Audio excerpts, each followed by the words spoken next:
welcome in this video. This is class 10th subject computer science.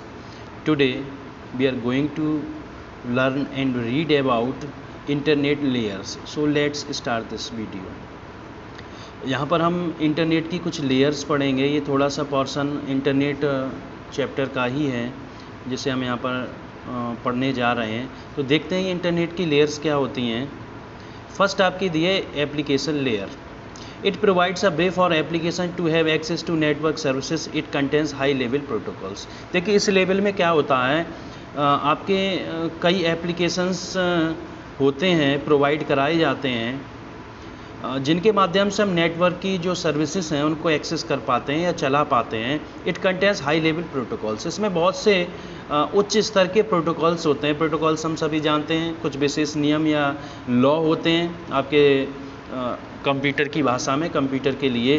तो ये सब व्यवस्थाएं एप्लीकेशन लेयर में होती हैं. नेक्स्ट है ट्रांसपोर्ट लेयर. जैसा कि नाम से पता चल रहा है, ट्रांसपोर्ट एक स्थान से दूसरे स्थान पर कुछ ले जाने की व्यवस्था है.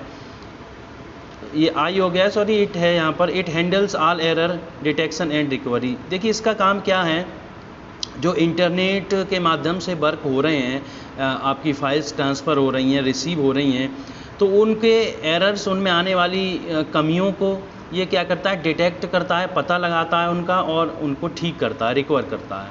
It uses TCP. ये टीसीपी प्रोटोकॉल का यूज करता है, जिसकी फुल फॉर्म है ट्रांसफ़र कंट्रोल प्रोटोकॉल, जिसका काम होता है जो भी फाइल्स ट्रांसफ़र की जा रही हैं, डेटा पैकेट्स ट्रांसफ़र किए जा रहे हैं, उन पर कहीं ना कहीं इसका कंट्रोल रहता है. यूडीपी यूजर डेटाग्राम प्रोटोकॉल, ये दूसरा प्रोटोकॉल है.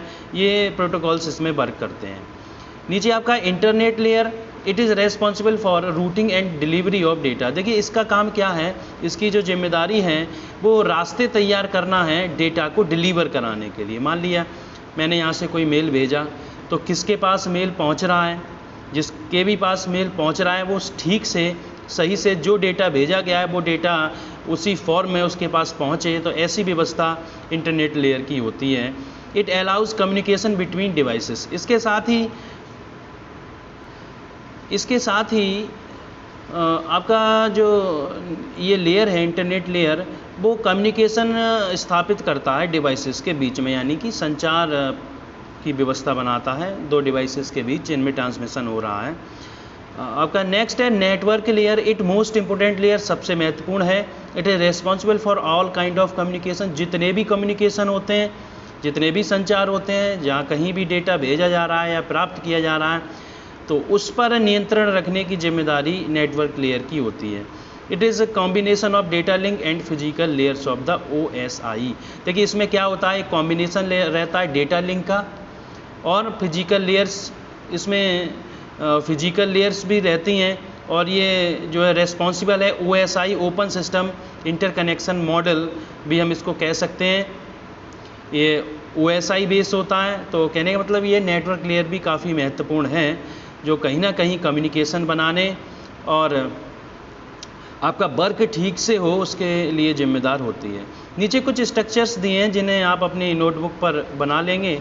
जैसे बेसिक इंटरनेट स्ट्रक्चर है, जिसमें कुछ सर्वर्स दिए गए हैं, सर्वर 1, सर्वर 2, सर्वर 3. अब इनसे जुड़े हुए नीचे कंप्यूटर क्लाइंट्स हैं. मान लीजिए आप इंटरनेट का यूज कर रहे हैं, तो सर्वर वहाँ पर होगा और उससे डेटा हम गेट करेंगे, तो नीचे हम क्लाइंट कहलाएंगे. ऐसा स्ट्रक्चर है, इसको देखेंगे. ये आपके राउटर दिया गया है जो इंटरनेट कनेक्ट करने के लिए रेस्पॉन्सिबल है. वाईफाई के माध्यम से या केबल के माध्यम से हम सीधा अपने डिवाइस पर नेट कनेक्ट कर लेते हैं इस डिवाइस के माध्यम से.